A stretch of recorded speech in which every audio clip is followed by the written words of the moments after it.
I've got a clip for you today, and it's related to the events that happened at Glastonbury.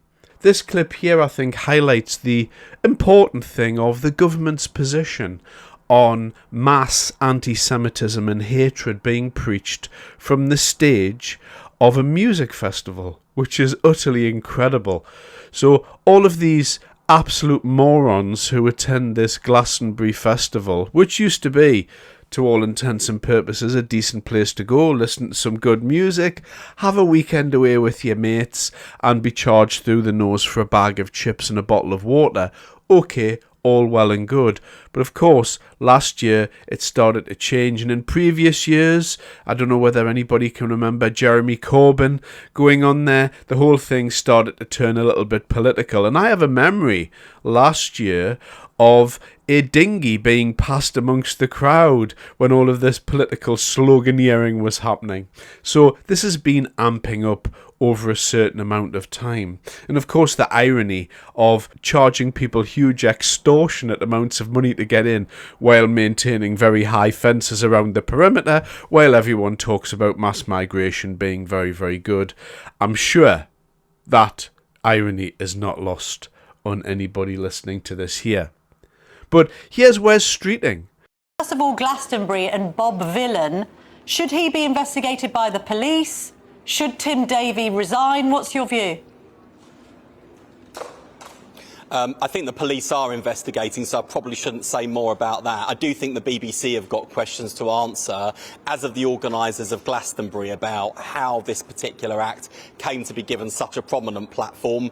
And of course, the comments that he made were completely disgraceful, but I also suspect were attention-seeking and publicity-seeking. And actually, I think what we ought to be focusing on is, the violence against Palestinians in the West Bank this week, the conduct of Israel's war in Gaza, and the fact that even now, and this is the perverse irony of what we saw at Glastonbury, the people, the Israelis who were taken from a music festival, killed, raped, and still being held captive, those are the serious issues we should be talking about, which shouldn't be minimalised in the way that I think this act did. OK, but why aren't you mentioning the violence of Hamas in that little statement? Well, I certainly did, in terms of what happened to those innocent Israelis at the music festival on October the 7th. Hamas continues to use its own people as human shields. I mean, why have we got people at Glastonbury not saying death to Hamas? I mean, it's an unbelievable situation. You must look on Britain right now, see those scenes at Glastonbury, this complete normalisation of anti-Israeli and anti-Jewish hatred, and I hope, like me, have your head in your hands. So here's a picture from the past, and all the cool kids are on there, aren't they? You've got Jeremy Corbyn there, long-time Islamist supporter and Jew hater.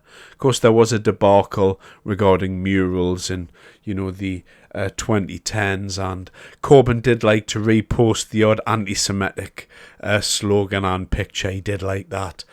He was caught a few times doing that, and everyone knows that Corbyn didn't like the Jews. Alexei Sale, he used to be quite funny till the propaganda veered its way and into his brain, and he became a screaming idiot. You've got a various group of Islamists there in the middle of them.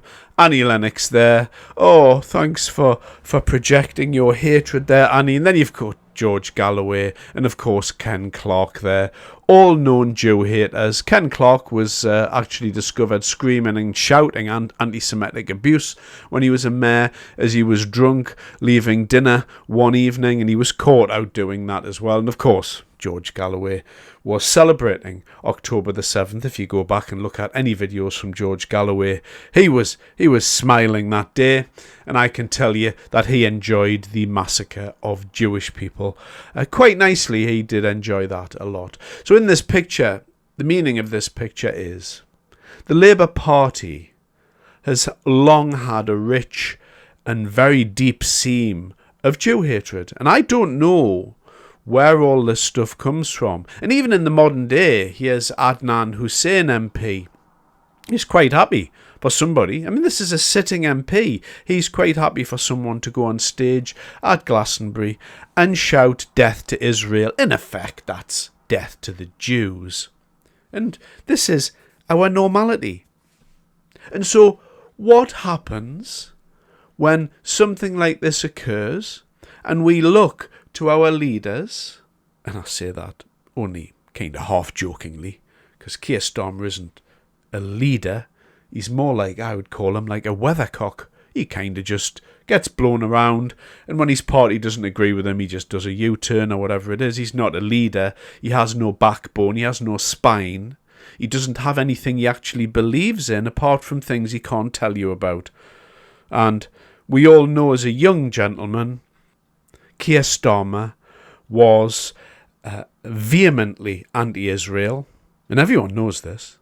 Everyone knows what his belief system is, sitting behind everything. Everyone knows how David Lammy feels about the Jews. Everyone knows, like Mr. Adnan Hussein, like a lot of MPs in the Labour Party, everyone knows how these people feel. Nobody is without any doubt that these people hate the Jews. And this is just a proxy. This whole thing relating to October the 7th and the Gaza conflict and the Iranian conflict and everything else, this is just a proxy for people to hate Jews. And you just see it coming out. And what does Keir Starmer, our great and dear leader, say? So in a time of this, and I don't know whether you could imagine being a Jewish person, switching on Glastonbury and enjoying some music, and then watching a gentleman jump up and down and scream at the top of his lungs that all of the Jews should be exterminated. I don't know how you would feel if he was talking about you. I personally, if it was me, I wouldn't feel safe in this country. I wouldn't feel safe at all. And so you would look to the leader, you would look to Keir Starmer and say, hey, what's going on here? And what does Keir Starmer do?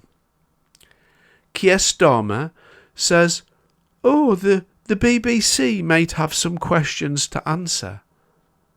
No. The BBC hates Jews. We already got that from Dawn French and Lineker and all the rest of the stuff that keeps continually coming out of this left-wing socialist organisation. We already know the BBC doesn't like Jewish people. We already got that. I don't care. I'm not paying the licence fee either, and neither should anybody else. But we expect Keir Starmer to come out and say something to back up the situation of how all of the Jewish people in this country must feel at the moment. They must be worried. They must be worried.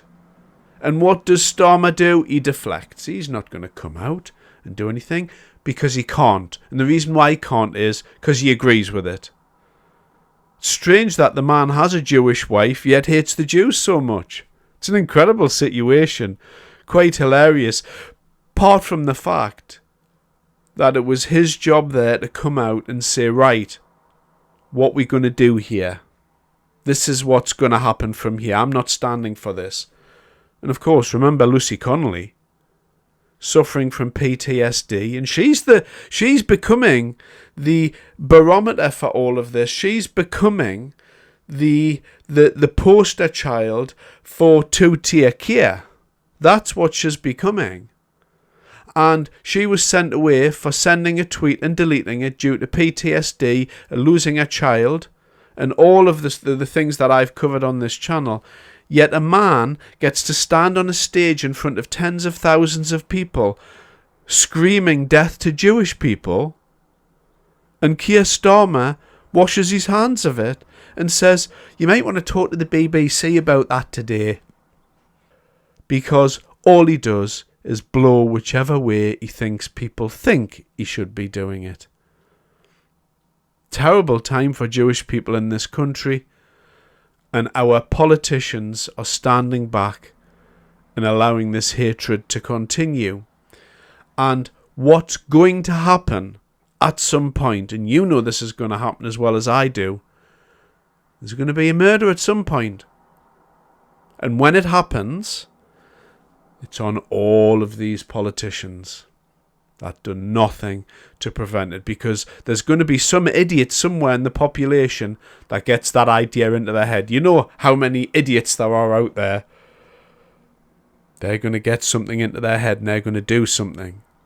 And when that happens, that's on our politicians, because they've done nothing to sort this out. Certainly not the Labour Party, who are, by and large, anti-Semitic.